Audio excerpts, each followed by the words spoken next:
Hello, good day mga boss. Ulit ng DIY ko Rips. So ngayon, may kakabit tayo sa Toyota Wigo, no?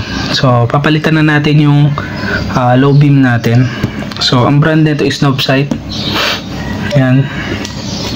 So ganito yung itsura ng packaging. Sa gilid may Novsight, sa kabilang side Novsight ulit. Yan, puro Novsight. So yung specs makikita nyo nasa may likod. Yan. Yan, so manufacturer, address, URL, yan, may email. Tapos, ito kung di ako nagkakamali, ito yung model A500 N60 H11. So, H11 is yung type ng socket. So, pero sa sakyan, iba-iba yan. Pero sa Toyota Wigo kasi is H11. Yan. Ito magkakaparehas to H8, H9, H11, H16. Ayun ang pagkakaalam ko, no? Ito magkakahawig yung sa akin na ito. Pero buksan na natin. Yan. So, slide nyo lang. Yan. Yan, no? Daming packaging pa. Ayan, pabukas Yan.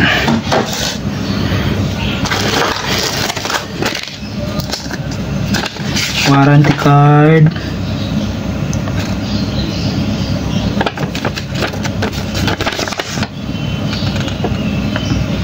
Yan. Tapos may instruction. Yan. So ito, no? Ako dati hindi ko rin to alam na pagka sinasalpak nyo to sa sasakyan nyo, ito. Akala ko dati basta mag-lock siya, okay na. Yan, basaksak nyo, ikot nyo, yan, nag-lock, okay na. Hindi siya ganun, ano. Merong pattern yan. Kailangan, after nyo isaksak to doon sa sasakyan nyo, and nasigipan nyo na dapat nakatayo siya, nakaganyan siya dapat. So, minsan, pagkasalpak natin, pagkaikot, nakaslant. Pagka ganyan, hindi bubuga na maganda yung ilaw nyo. Kailangan yan, nakatayo. So, alam ko ito is na-adjust yung sa ibang sasakyan. Yan. Pero ito kasi parang walang adjuster. Merong mga sasakyan na merong screw dito. Yan. Para na i-adjust yun nandito. Para mai-twist nyo. Halimbawa, pagkasaksak nyo, sinikipan nyo. Yan. Naka-slant na ganyan. So, need nyo tanggalin ulit. Tapos, merong screw dito para i-adjust nyo itong ring. Yung dito sa banda. Yan. Na-adjust yun, naiikot.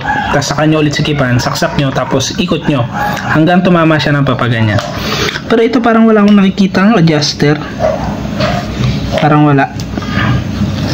So, hoping na lang tayo na pagka sinalpak natin to at inikot, dapat nakatayo. Yan. So,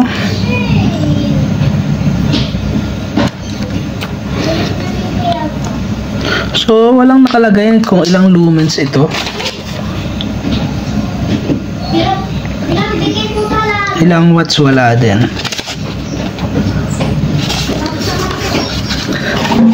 Dito ata pumapasok yan, itong QR. Sige, check ko ito mamaya, no, kung ano yung lalabas. Baka doon nakalagay yung specs nito. Ang alam ko kasi ito is kundi 100 watts, 200 watts. Tapos yung lumens, i-flash ko na lang din dyan sa screen. So, paano ba malalaman kung maganda or maliwanag yung buga nung isang LED? Sa lumens talaga binabase yun, ano. So, lumens yung una yung titignan. Pero meron kasi mga times na hindi available yung lumens na nakalagay kung ilang watts siya. So, most of the time, ano, pagka mataas yung wattage, mataas din madalas ang lumens. Yan. Meron lang iba na kahit na hindi ganun kataas yung wattage ng consumption ng isang LED, pero maganda yung pagkaka-build nila ng technology. Kahit na hindi ganun kataas yung wattage, pero yung lumens mataas. Yan. Meron naman yung iba, mataas na yung wattage pero yung lumens mababa, ibig sabihin hindi maganda yung pagkakagawa nun. Pero kung hindi available yung lumens doon sa specs ng ilaw, check nyo na lang yung wattage. Most of the time naman, parehas yan. Pagka mataas yung lumens, mataas dapat yung wattage. Madalas naman ganun.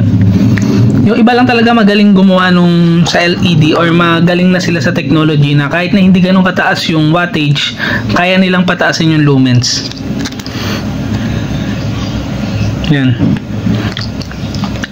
Pero, when it comes dun sa specs, no, lalo na pagka mo-order kayo sa mga online, kung hindi kilala yung brand, minsan pinipeke nila yung specs. Tapos makikita nyo yung taas ng lumens pero hindi ganun kalinaw. Baka kasi peke lang yung specs. So ito, kabit ko naman na to dun sa Wigo, no. Tapos mag-test light tayo. Magte-test drive tayo, no. I-test natin yung light kung maganda ba yung ilaw niya. Yan. Yan. Di bali, na-scan ko na to. Itong mga QR dito. So, hindi siya naglabas ng specs, no? So, itong QR na to, parang authenticity lang yan. Na hindi siya piniki. Yan. Tapos ito parang mga account lang nila. Pero ito, chinek ko na to. Medyo kakaiba yung dito sa ring niya. Kasi yung mga nakikita kong ring dati, merong screw. Luluwag mo yung screw para maikot mo siya. Pero ito, kahit na hindi mo siya, kahit na wala siyang screw, naiikot siya. Ayan, o. Ayan. Ayan, so nai-adjust mo siya. Ayan. Basta dapat yan, pag ganyan yan, nakatayo. So, ito, talaga kakabit na natin, o. Ito, no, tetesting na natin yung in-install natin. So, hindi natin matesting ng gabing-gabi na talaga. Yan, kung titignan nyo, medyo maliwanag pa. Pero tignan natin, ano. Ayun yung buga niya. Solid na solid. So, nung chinek ko yung specs, 100 watts each bulb yan. So, parang nasa 200 watts yung dalawang bulb. Tapos, kung di ako nagkakamali, each bulb, parang 20,000 lumens hata. So, parang ganun. So, kung dalawa yan, 40,000 lumens. Yan, no? Solid. So, tapusin na natin tong video na to. Ingat kayong lahat. Ride safe. God bless.